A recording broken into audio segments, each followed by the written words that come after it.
Especially thank Stephanie. She has been great in encouraging and helping me with all the little extras. It doesn't get any better than this, you know. So, all those things. So thank you very much. And I thank the Lord for the nice weather today, that we were able to drive without difficulty or postponement. I mean, our winter has been a little bit interesting, so life is great.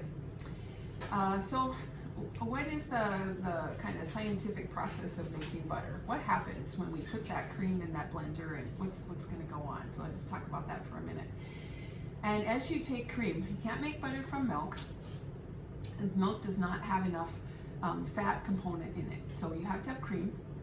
And as you take that cream and you put it in the blender, we've all maybe whipped some and know that from it you can make whipped cream. Once you get to the whipped cream stage, you've gone halfway, but not far enough. And so you continue to whip, and as that whipping motion happens, it actually creates a division, and the fat or the butter separates from what's left of the liquid milk component, what we know as buttermilk.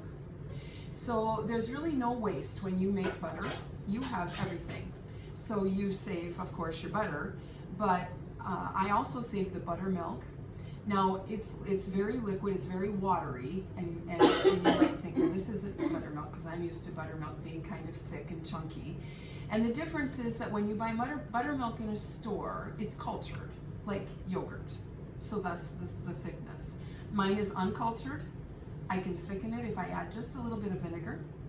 I put it in a mason jar, like a quart size, and I stick just like a couple tablespoons of vinegar in there. That'll thicken it up, and you have the consistency of uncultured buttermilk. I use it for making bread. It is my liquid component to my homemade bread, because instead of water, I have protein, I have nutrients, so it's good for that. And really, I use it as my liquid replacement for any recipe you want to. It's great to cook with. You're just putting more nourishment in what you're cooking. So experiment. It's really fun. But you never have to throw anything away, and that's what I think is so awesome. So you're very resourceful. As you continue to whip in your blender, I'm going to give you just a few tips that I have encountered and figured out how to work my way through. We milk brown Swiss cows, and if you haven't, and I know Jess hasn't gotten milk from us, but you ladies have probably seen it. There's a big cream line in that jar of milk, because brown Swiss are known for their high fat content. They're great for cheese. I mean, that is just kind of their reputation. So sometimes when I put my cream in, and my cream varies, because it varies from cow to cow, because they're all individuals just like you and I, and it varies a little bit with our hay or our feed or the time of the year. So when you put the cream in the blender, you might find sometimes that you hit a point where your blender won't churn that anymore. Like it stalls out on you because it's so thick. The solution to that problem is just to pour in a little bit of milk. We've got so much cream and it's so thick that it actually needs a little bit of liquid.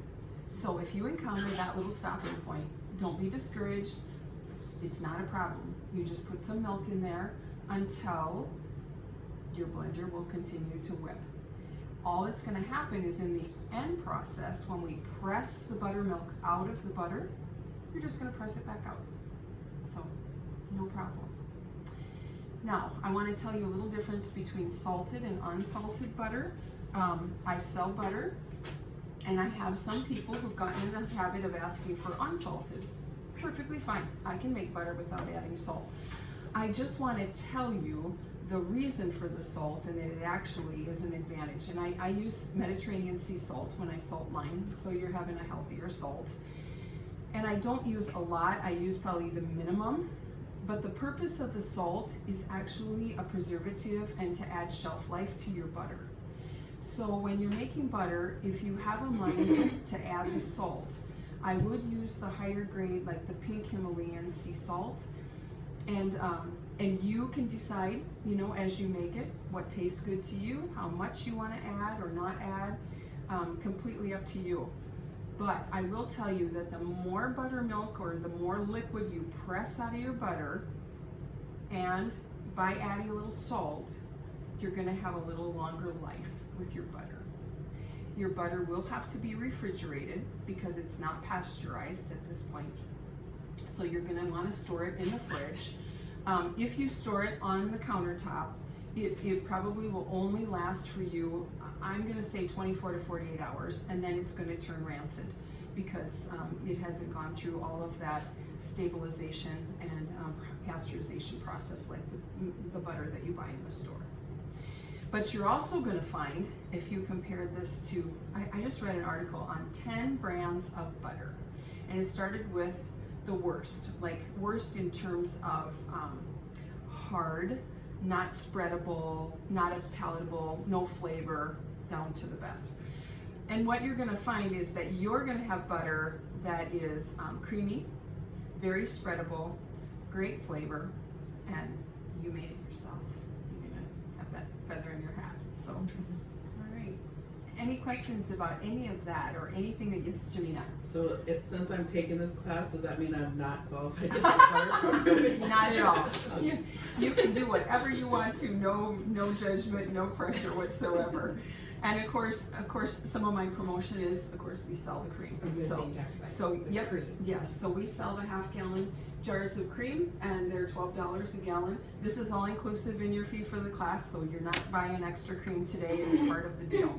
But yeah, I mean, we do sell the cream, so that is the beauty of it. But how much butter comes out of then one of those? about a pound. Okay. You should get a good pound. Okay.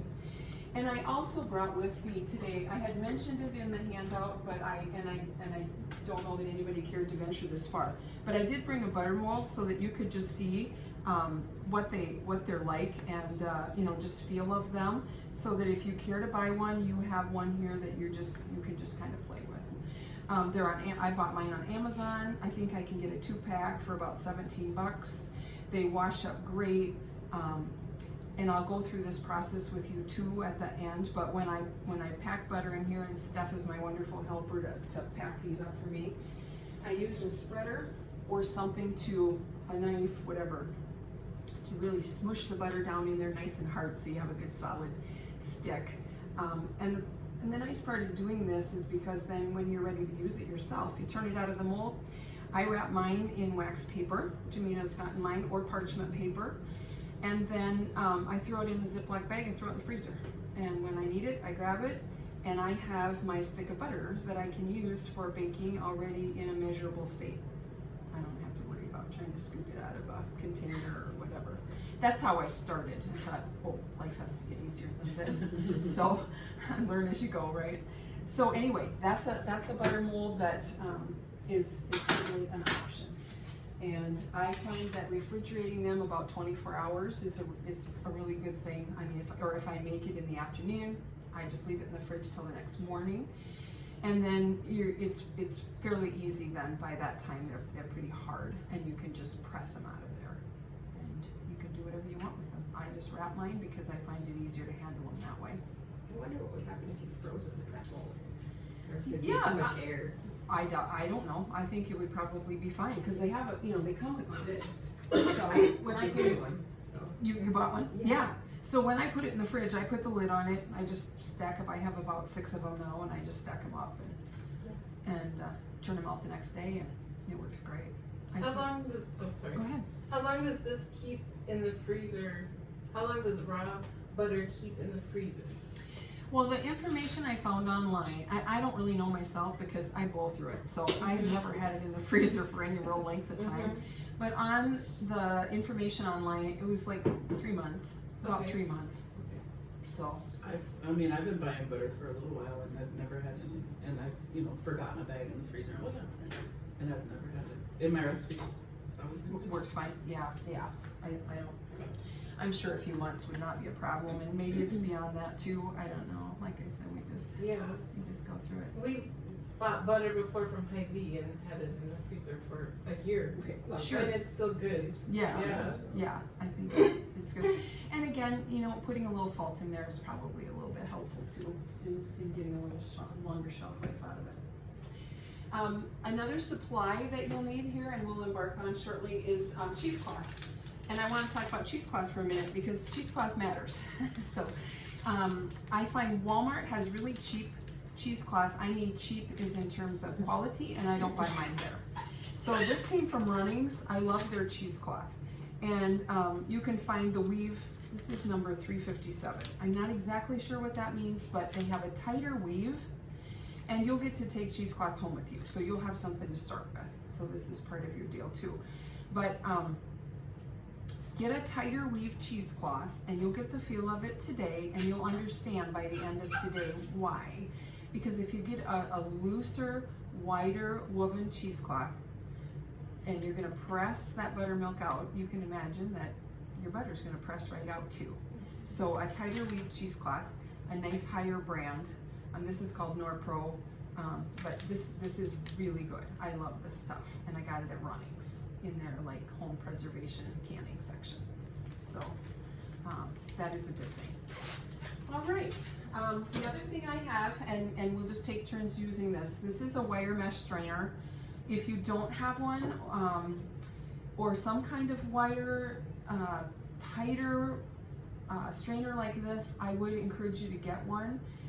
You can use like your good old plastic spaghetti strainer type of thing, but this really works really well. So up to you, but we will use this today. You'll get a feel for this too, and if you have one, that's great. Okay. The last thing is, at the end of the day, I'm going to show you some cool alternative things to do with your butter, because butter isn't just butter. So I have made butter spread. I did it for holidays. I've done like chopped pecans, chopped cranberries in butter, and served it on crackers. I have done, I brought for you today so we can try this all together. This is sort of like an everything bagel seasoning.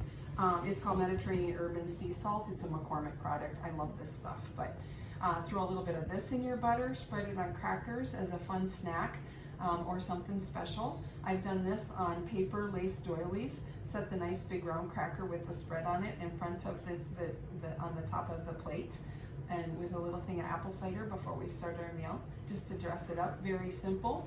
People are like, wow, you made your own butter, and it's herbal butter, and like, wow, and it's like, yeah, well, it's not hard.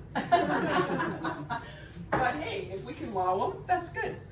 All right, any questions at all? All right, so we'll turn to the next page on your handout, and I'm gonna demonstrate, and then I'm gonna help each of you walk through the process. I think we can do probably 2 of you at a time, and get through. All right, so I brought my blender. My blender does pretty well. It is 2-speed. I've got low and high. I always use high, and I use the fastest whipping on high. That's what just seems to work best for me. Everybody's got a different blender. We'll have to play a little bit and just figure yours out. Making butter is like making pie crust or making bread, you know? Like mom can tell you how to make it, but you gotta make it. Then you'll get it, and it's no different. So we'll play a lot, and that'll be great. All right, so first of all, 3 cups. So I have a 3-cup measure, and I am robbing. Janina, I'm robbing from you just a little bit today, okay? I'll make it up for you. So here is 3 cups of cream into my blender. Now, I find cold cream works better. Some people say you really should have it room temperature. This is pretty cold. I took it out of the fridge before I came here. This works fine. Okay. Lid on tight. High, high. You're gonna watch this whip. We're gonna whip to whipped cream. Then my blender's gonna struggle just a little bit because that whipped cream is really thick. And then it'll start to go again. And then you're gonna start to see liquid again, okay?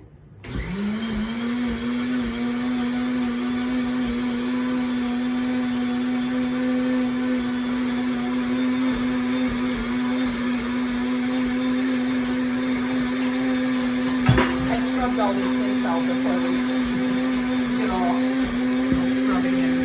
So we're good.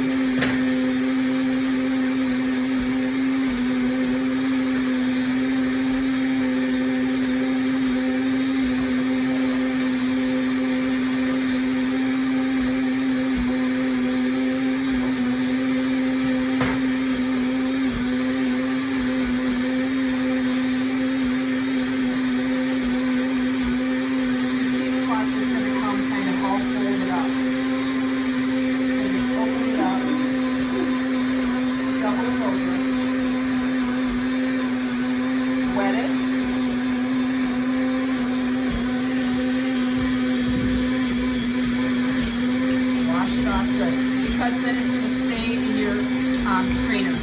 steak work for you? Is that removable then? Is that cheese hot? Yes. Yeah. And watch it. Okay, so you can see we're getting the whipped cream steak. It's talking.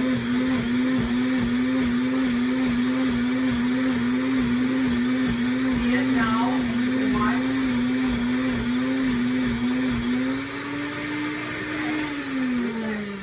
Sometimes you just have to get a little help. I didn't bring any milk with me today, but if I need a little water, I'll dump a little water in there. And it will get us.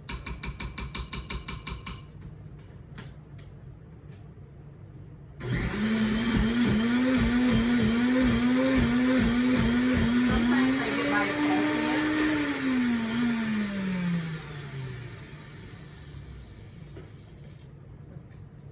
I sort of laughed when I disinfected all the sinks and everything, and I'm like, yeah, we're making raw butter. This is hilarious. Okay,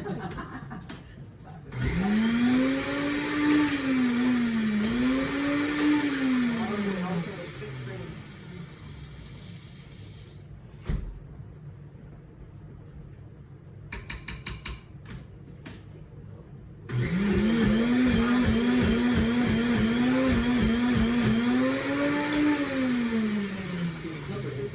It's just about ready to turn. I don't remember. How bad might be in the winter until I step on the other.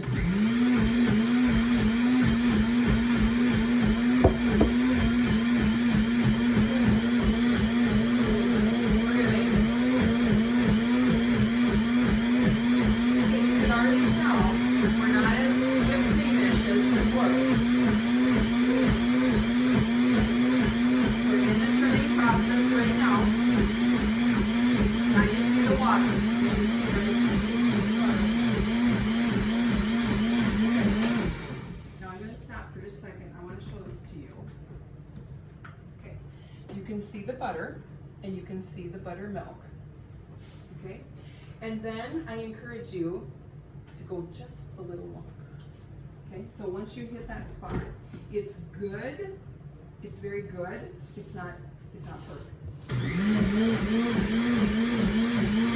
to 10. Count to 10, go a little bit longer. It'll just bring a little bit more of that milk out of that butter fat. You won't work quite so hard to press it. Okay, now if you guys want to just kind of gather around, and because I need to kind of be over the sink. There's this for buttermilk. Thank you. Steph thinks of everything. No, I just cleaned out my cupboard. All right, so then we're gonna pour. Now I have a bowl underneath because I want to save the buttermilk. So here we go. Okay.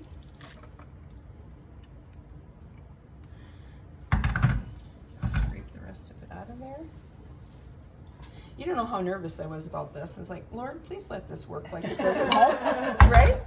Okay, then I'm gonna turn my faucet on cold water, and we're gonna do just a cold water rinse, okay?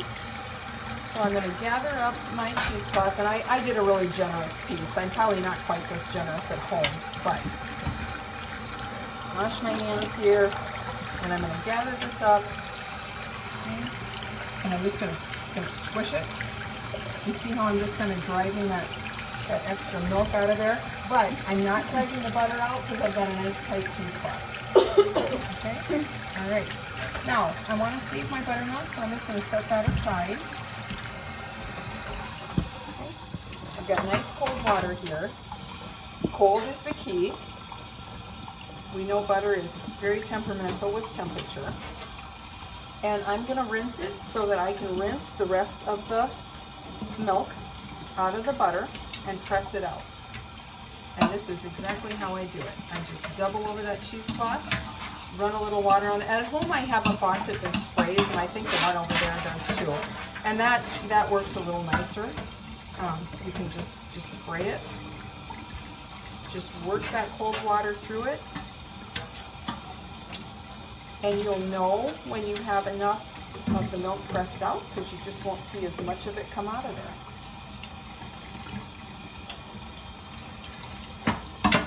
Okay. Then I just gather it all up again. Give it a good squish. Okay, it's a little bit cloudy. Now you'll also find your own perfect place where you've squished out enough milk, but not all of it, because you want a creamy butter.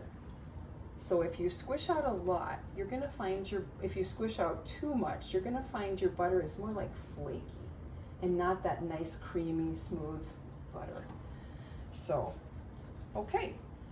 And I just use my hands. You can use a wooden spoon or whatever you choose. You ladies are probably way more hygienic than I am, but there is our butter. Okay. That's Good. easy. When do you add the salt? Yes, at this point.